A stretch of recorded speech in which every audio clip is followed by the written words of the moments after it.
ವಿಶ್ವ ಕಾರ್ಮಿಕ ದಿನಾಚರಣೆ ಅಂಗವಾಗಿ ಕಾನೂನು ಅರಿವು ಮತ್ತು ನಿಲುವು ಕಾರ್ಯಕ್ರಮದ ಜೊತೆಗೆ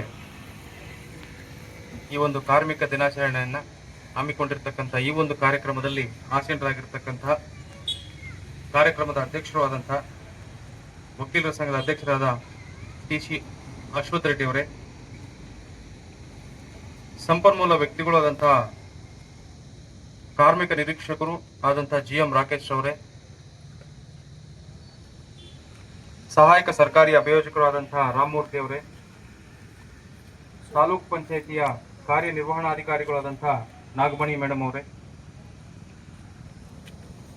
ಆರಿಫ್ ಪಾಷಾ ಅವರೇ, ವಕೀಲರಾದಂತಹ ನಂದೀಶ್ ರೆಡ್ಡಿ ಅವರೇ, ನರಸಿಂಹಪ್ಪ ಅವರೇ, ಜಿ.ವಿ. ನಾಗೇಂದ್ರ ಅವರೇ ಮತ್ತು ಇತರೆ ವಕೀಲ ಬಾಂಧವರೇ, ಇಲ್ಲಿ ನಡೆದ ಸಲಹೆಯನ್ನು ಕೊಡುತ್ತೆ. ಒಂದು ವೇಳೆ ನೀವೇನಾದರೂ ಉಚಿತ ಕಾನೂನು ನೆರವಿಗೆ ಅರ್ಹರಾದರೆ ನೀವು ಯಾವುದೇ ಫೀ ಕೊಡುವ ಅವಶ್ಯಕತೆ ಇಲ್ಲ. ವಕೀಲರಿಗೆ ನಾವೇ ಉಚಿತವಾಗಿ ಕೊಡ್ತೇವೆ, ಆಯ್ತಾ. ನಿಮ್ಮ ಪರವಾಗಿ ಕೇಸು ನಡೆಸುವಂತ ವ್ಯವಸ್ಥೆಯನ್ನು ನಾವು ಮಾಡ್ತೇವೆ ಅಂತ ಹೇಳ್ತಾ, ನಿಮ್ಮ ಹಕ್ಕುಗಳಿಗೆ ಕೋರ್ಟು ಸಹ ವಕೀಲರ ಆದಿಯಾಗಿ, ನಮ್ಮ ಗುಡಿಬಂಡೆ ತಾಲೂಕಿನ ಎಲ್ಲ ಅಧಿಕಾರ ವರ್ಗದ ಆದಿಯಾಗಿ ನಾವೆಲ್ಲರೂ ಸದಾ ಬದ್ಧವಾಗಿದ್ದೇವೆ ಅಂತ ಹೇಳ್ತಾ, ಮತ್ತೊಮ್ಮೆ ನಿಮ್ಮೆಲ್ಲರಿಗೂ ವಿಶ್ವ ಕಾರ್ಮಿಕ ದಿನಾಚರಣೆಯ ಶುಭಾಶಯಗಳನ್ನು ಹೇಳ್ತಾ ನನ್ನ ಮಾತು ಮುಗಿಸ್ತೇನೆ.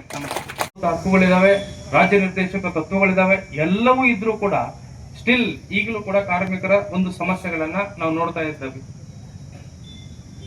ಎಲ್ಲ ಕಡೆ ಸ್ಥಿರ ಉದ್ಯೋಗ ಇಲ್ಲ.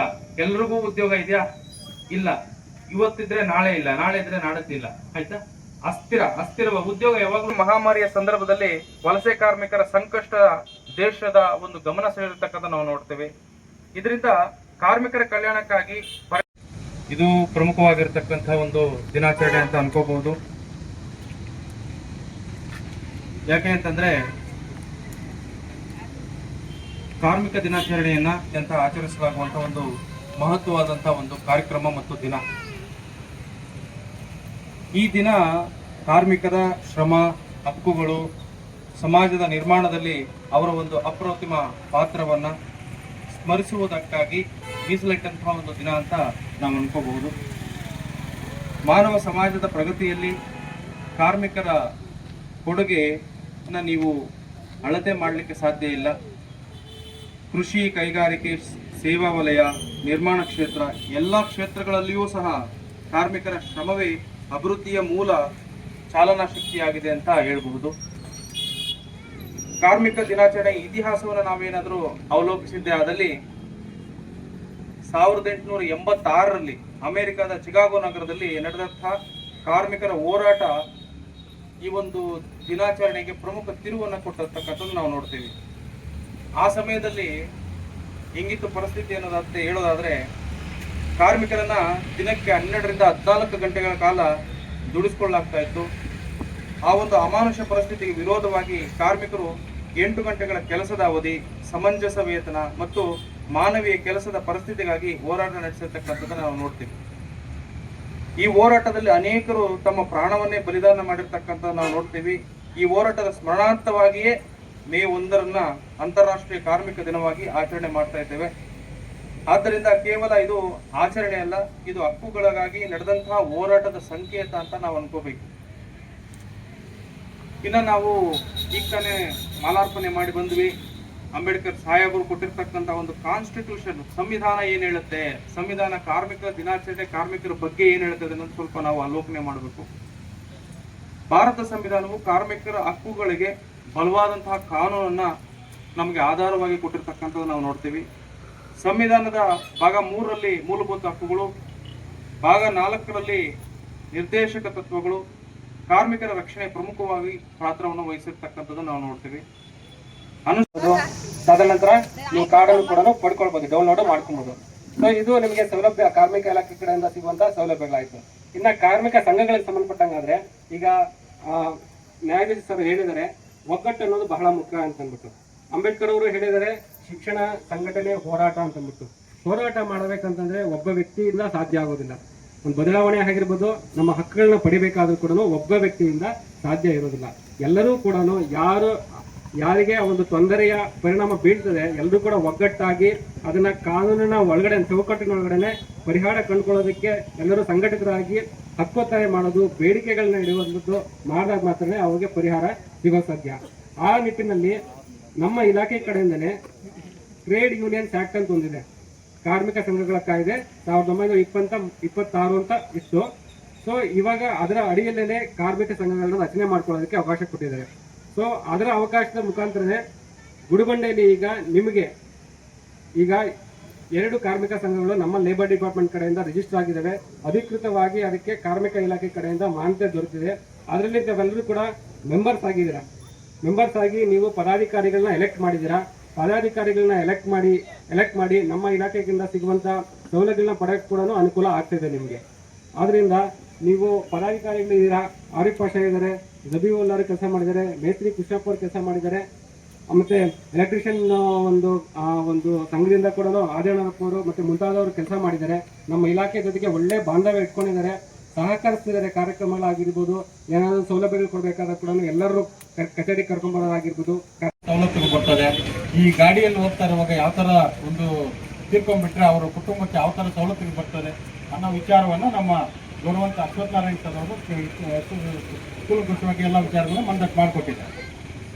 ಮತ್ತು ಅದೇ ರೀತಿಯಾಗಿ ಏನು ಈ ಕಾರ್ಮಿಕರಂದರೆ ನಮ್ಮ ಗೌರವಾನ್ವಿತ ನ್ಯಾಯಾಧೀಶರು ಹೇಳಿದ್ರು, ಈ ಒಂದು 1886ರಿಂದ ಕೂಡ ಈ ಕಾರ್ಮಿಕ ಇದನ್ನ ಏನು ಅಮೆರಿಕಾದ ಚಿಕಾಗೋ ನಗರದಲ್ಲಿ ಈ ಒಂದು ಕಾಯ್ದೆ ಜಾರಿಗೆ ಆವಾಗಿಂದ ಇವತ್ತಿನ ತನಕ ಕೂಡ ಕಾರ್ಮಿಕರ ಬಗ್ಗೆ ಪ್ರತಿಯೊಂದು ಒಂದಲ್ಲ ಒಂದು ವಿಚಾರವಾಗಿ ಇದಾಗ್ತಾನೆ ಇದೆ.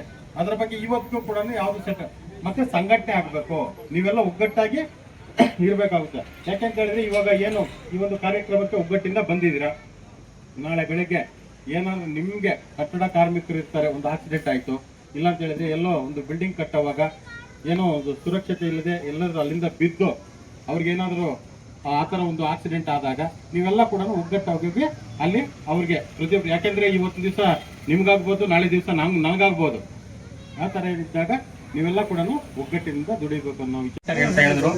ನಮ್ಮ ಇನ್ಶೂರೆನ್ಸ್ ಬಗ್ಗೆ ಮಾತಾಡ್ತಿದ್ರು. ಅಕಸ್ಮಾತ್ ಏನಾದರೂ ನಾವು ಬರೋಬೇಕಾದ್ರೆ ಏನಾದ್ರು ಅಪಘಾತದಲ್ಲಿ ಹೆಚ್ಚು ಕಡಿಮೆ ಆದರೆ ಇದಕ್ಕೆ ನಮಗೆ ಕೇವಲ ವರ್ಷಕ್ಕೆ 20 ರೂಪಾಯಿ ಕಟ್ಟಿದ್ರೆ ಪ್ರಧಾನ ಮಂತ್ರಿ ಸುರಕ್ಷಾ ಬಿಮಾ ಯೋಜನಾ ಅಂತ ಒಂದು ಸ್ಕೀಮ್ ಇದೆ. ಇದು ಎಲ್ಲ ಬ್ಯಾಂಕ್ಸಲ್ಲಿ ಥ್ರೂಔಟ್ ಇಂಡಿಯಾದಲ್ಲಿ ಇದೆ ಮಾಡುವಂಥದ್ದು ಸ್ಕೀಮ್. ಅದು ವರ್ಷದಲ್ಲಿ ಎಷ್ಟು, ಈಗ ಮೇ 1ನೇ ತಾರೀಕು, ಮೇ ತಿಂಗಳಲ್ಲಿ 24-25 ಪ್ರತಿಯೊಂದು ಬ್ಯಾಂಕಲ್ಲೂ ಕಟ್ ಮಾಡ್ತಾರೆ. ಪ್ರತಿ ವರ್ಷ ಅದು ಮೇ ತಿಂಗಳು ಕಟ್ಟಾದರೆ ಜೂನ್ 1ನೇ ತಾರೀಕಿಂದ ನೆಕ್ಸ್ಟ್ ಇಯರ್ ಮೇವರೆಗೂ ಇದು ಸ್ಕೀಮ್ ಇರುತ್ತೆ. ನಾವು ಕಟ್ಟಬೇಕಾದ್ರೆ ಎಷ್ಟು, ಕೇವಲ 25 ರೂಪಾಯಿ. ಒಂದು ಕಾಫಿ ಕುಡಿಯೋಷ್ಟಿಲ್ಲ. ಇದು ಎಷ್ಟು ಜನ ಮಾಡಿಸಿದ್ದೀರಿ? ಯಾರಾದರೂ ಮಾಡಿಸಿದ್ದೀರಾ? ಗೊತ್ತಿದೆಯಾ? ವಿಷಯ ಗೊತ್ತಿದೆಯಾ?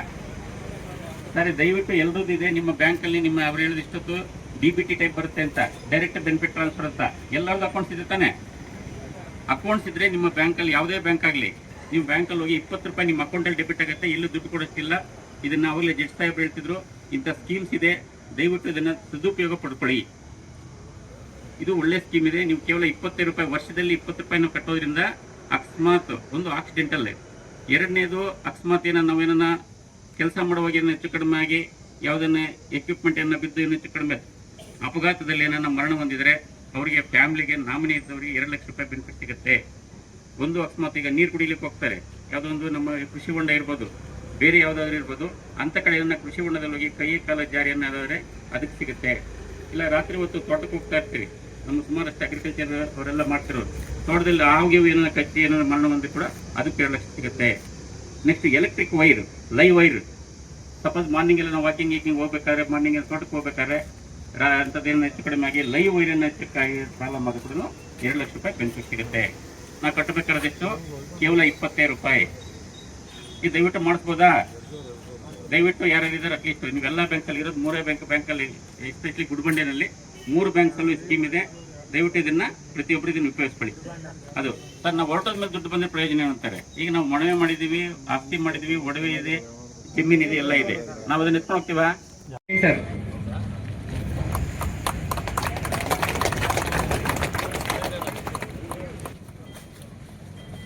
ನಿಮ್ಗೀಗ ಕಿಟ್ಟಿನ ಜೊತೆಗೆ ಒಂದು ಬುಕ್ ಕೊಡ್ತಿದ್ದಾರೆ. ಆ ಬುಕ್ ಏನು ಅಂತಂದ್ರೆ 90 ದಿನ ಕೆಲಸ ಮಾಡಿದಿರ ಅನ್ನೋದಕ್ಕೆ ಅದೇ ವಾಜೀರ್ ಸಾಬ್ ಮೇಸ್ತ್ರಿ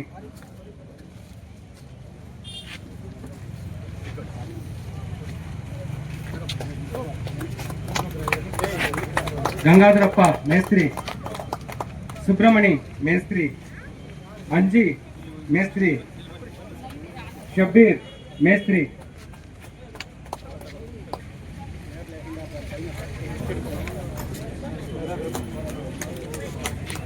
ನೆಕ್ಸ್ಟ್ ಕುಮಾರ ಮೇಸ್ತ್ರಿ, ಶೇಖ್ ಮುಸ್ತಫಾ ಮೇಸ್ತ್ರಿ, Srinivasa S, Shafiulla Khan carpenter, Lakshmi GK, Krishnappa ಮೇಸ್ತ್ರಿ,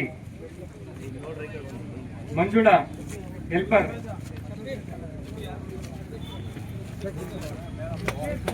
ಆವಲಮೂರ್ತಿ ಡಿವಿ,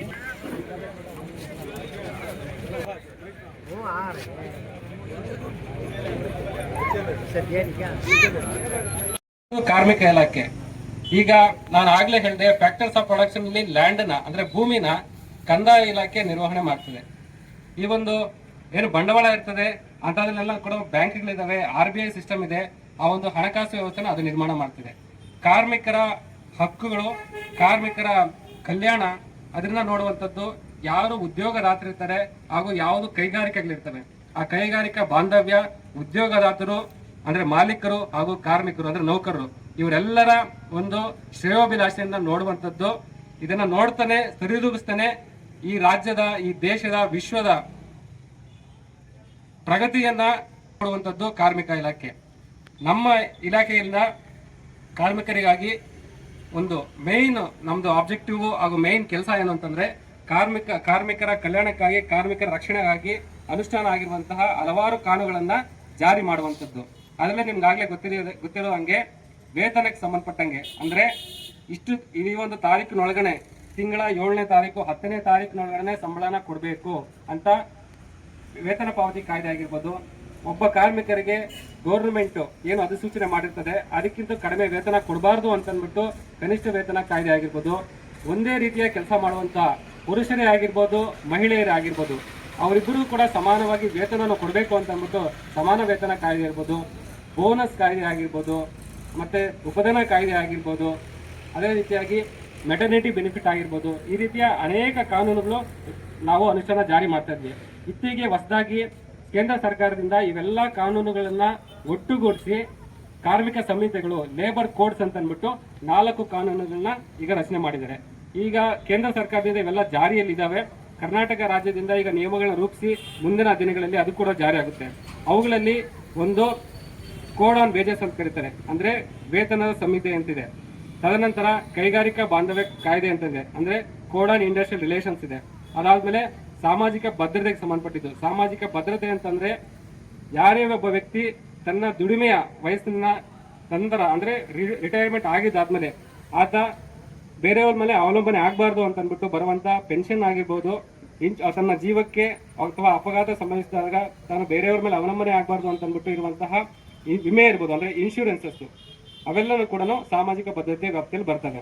ತದನಂತರ ನೀವು ಕೆಲಸ ಮಾಡ್ತೀರಾ, ಕೆಲಸ ಮಾಡೋ ಜಾಗದಲ್ಲಿ ನಿಮಗೆ ಯಾವ ರೀತಿಯ ಕಂಡೀಷನ್ಸ್ ಇರಬೇಕು, ಓನರು ಮತ್ತೆ ನಿಮ್ಮ ಮಧ್ಯೆ ಏನೇನು ಒಪ್ಪಂದಗಳಾಗಿರ್ಬೇಕು, ವೇತನ ಎಷ್ಟು ಕೊಡಬೇಕು, ರಜೆ ಯಾವಾಗ ಕೊಡಬೇಕು, ಕೆಲಸದ ಅವಧಿ ಎಷ್ಟು ದುಡಿಸ್ಕೊಳ್ಬೇಕು, ಅದಕ್ಕಿಂತ ಜಾಸ್ತಿ ದುಡಿಸ್ಕೊಂಡ್ರೆ ಯಾವ ರೀತಿಯ OT ಕೊಡಬೇಕಾಗ್ತದೆ, ಓವರ್ ಟೈಮ್ ಹೆಚ್ಚುವರಿ ವೇತನ ಕೊಡಬೇಕಾಗ್ತದೆ. ಮತ್ತೆ ಮಹಿಳೆಯರೇನಾದರೂ ಗರ್ಭಿಣಿಯಾದಾಗ ಅವರಿಗೆ ಮೆಟರ್ನಿಟಿ ಬೆನಿಫಿಟ್, ಪ್ರಸೂತಿ ರಜೆ ಕೊಡೋದು, ಇವೆಲ್ಲನೂ ಕೂಡ ಈಗ ಹೊಸ ಕಾನೂನಿನಲ್ಲಿ ಬರ್ತಿದೆ. ಸೊ ಇದನ್ನೆಲ್ಲ ಕೂಡ OSH ಕೋಡ್ ಅಂತ ಅಂದ್ಬಿಟ್ಟು ಆಕ್ಯುಪೇಷನಲ್ ಸೇಫ್ಟಿ ಅಂಡ್ ಹೆಲ್ತ್ ಅಂತ.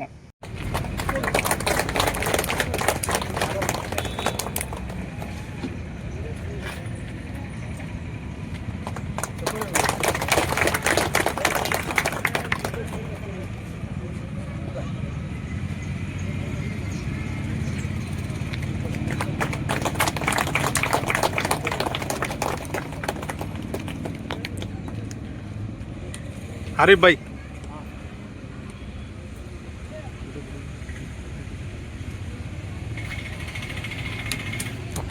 ನಾಗಮಣಿ ಮೇಡಮ್ ಅವರಿಗೆ ಸನ್ಮಾನ ಮಾಡಿದ ಎಲ್ಲ ಕಾರ್ಮಿಕ ಬಂಧುಗಳಿಗೆ ಉತ್ಪೂರ್ವಕವಾದ ಧನ್ಯವಾದಗಳು.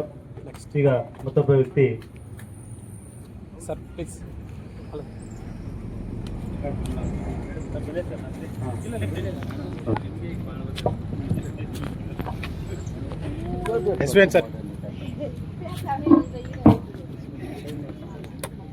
ಈಗ ಗುಡ್ಬಂಡೆ ಆರಕ್ಷಕ ವೃತ್ತ ನಿರೀಕ್ಷಕರಾದ ಶ್ರೀ ಮುನ್ಕೂ ಪ್ರಸಾದ್ ಅವರಿಗೆ ಸನ್ಮಾನ ಮಾಡಬೇಕಂತ ಮನವಿ ಮಾಡಿಕೊಳ್ಳುತ್ತೇನೆ.